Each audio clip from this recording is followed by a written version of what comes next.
ఎన్నడూ లేని పాలు ఎలా కల్తీ అయ్యాయి? పసిపిల్లల నుంచి ముసలి వాళ్ళ వరకు బలవర్ధకమైన ఆహారంగా పాలు ఇస్తారు. అలాంటిది రాజమండ్రిలో ఎక్కడ తేడా కొట్టాయి? స్థానికంగా వ్యక్తమవుతున్న అనుమానాలు ఏంటి? మా ప్రతినిధి గణేష్ అందిస్తున్న రిపోర్ట్ చూద్దాం. పాల చెరువు ఈ పరిసర ప్రాంతాల్లో జరిగినటువంటి ఈ అనూరియా కేసుల వెనుక అసలు క్రూషియల్ పాయింట్ ఏంటి? అసలు ఎక్కడి నుంచి ఇది మొదలైంది? నిజంగా కల్తీ పాలు వ్యవహారమే ఎంత ఉదాంతానికి దారితీసిందా అంటే అవునని అంటున్నారు బాధితులకు సంబంధించినటువంటి కుటుంబ సభ్యులు.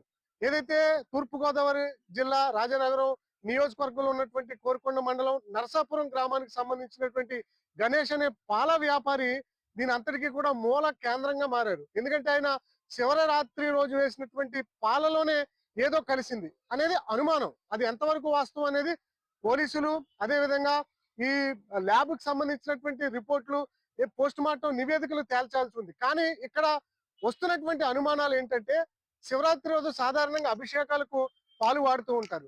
ఇదే క్రమంలో అభిషేకాలకు వాడేటువంటి పాలు అంటే దేవుని మీద వేసేటువంటి క్రమంలో అవన్నీ కూడా ఎక్కువగా తాగడానికి వాడరు కాబట్టి ఖచ్చితంగా అవి దేవునికే ఉపయోగిస్తారన్న సంకేతం ఇదేదన్నా కల్తీ చేశారా? ఆ కల్తీ ఆ ఆలోచన మాయలోనే ఎంత ప్రమాదం తలెత్తింది అనేది అంటే ఒక అనుమానం కలుగుతున్నటువంటి సందర్భం కనిపిస్తుంది.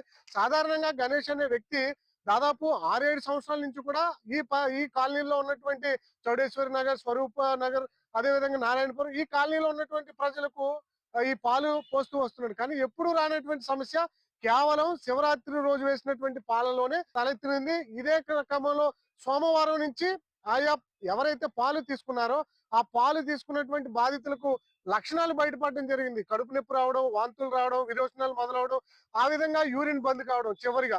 ఆ తర్వాత ఒక్కసారిగా ఆసుపత్రికి పరిగెత్తడం. ఈ పరిగెత్తుతున్నటువంటి క్రమంలోనే రాజమండ్రి కిమ్స్ బొల్లినేనికి వచ్చినటువంటి క్రమంలో ఒకే కుటుంబం నుంచి నలుగురు బాధితులు రావడంతో ఇదేంటి, ఏం జరుగుతుంది అనే అనుమానం కూడా వైద్యులకు తలెత్తి అధికారులకు సమాచారం అందించడంతో అధికారులు దీని మీద పూర్తి స్థాయిగా లోతుగా దర్యాప్తు చేస్తున్నటువంటి క్రమంలో ఇది ఒక అనూరియా కేసుగా ప్రకటించారు.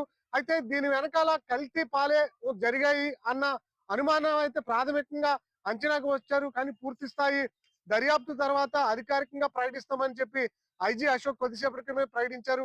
అయితే ఆయన చెబుతున్నటువంటి మాటల్లో ఒక అంశం కనిపిస్తుంది. ఒక్క పాల డబ్బాలోనే ఇది జరిగిందని చెప్పి ఆయన చెప్తున్నారు. అంటే అతను ఏదైతే పాల వ్యాపారి గణేష్ తెచ్చినటువంటి ఆ ఒక్క క్యాన్ లో ఏం జరిగింది, ఏం కలిసింది అనేది పోలీసుల దర్యాప్తులో నిందితుడు గణేష్ ఏం చెప్తూ ఉన్నాడు అనేది మాకు ఇప్పుడు ఇంట్రెస్టింగ్ గా మారినటువంటి సందర్భం కనిపిస్తుంది.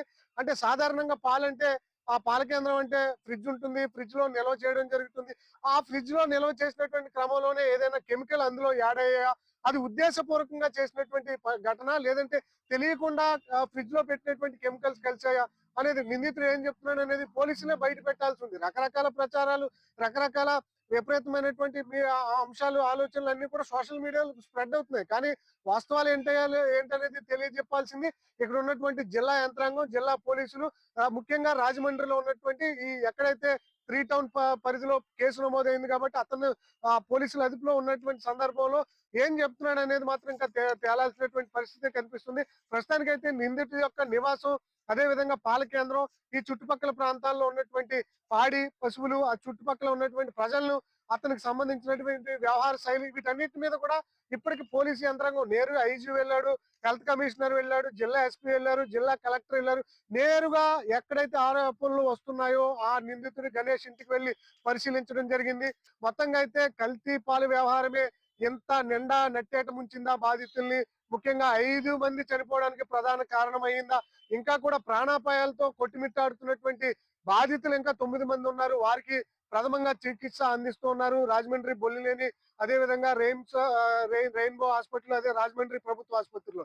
ఇంకా బాధితుల సంఖ్య పెరుగుతుందా లేదా అనేది చూడాల్సింది. ఎందుకంటే రోజులు గడుస్తున్న కొద్దీ బాధితుల సంఖ్య పెరుగుతూనే వస్తుంది, మరణాల సంఖ్య పెరుగుతూనే వస్తుంది. ఇప్పటికే రకరకాల అనుమానాలు కలుగుతున్నాయి. వాటన్నిటికీ కూడా నివేదికలు వచ్చిన తర్వాత పూర్తిగా వెల్లడయ్యే అవకాశం కనిపిస్తుంది. మొత్తంగా అయితే ఈ వ్యవహారం మీద ఇంకా దర్యాప్తు అయితే కొనసాగిస్తున్నారు పోలీసులు. అటు జిల్లా కలెక్టర్ తో పాటు రాష్ట్ర ప్రభుత్వం కూడా దీని మీద మానిటరింగ్ చేస్తూ బాధితులకు మెరుగైనటువంటి వైద్యంతో పాటుగానే చనిపోయిన కుటుంబాలకు సహాయం చేసే దిశగా అడుగులు వేస్తారు. బాలుతో గణేష్, ఐ న్యూస్, ఆలోచన.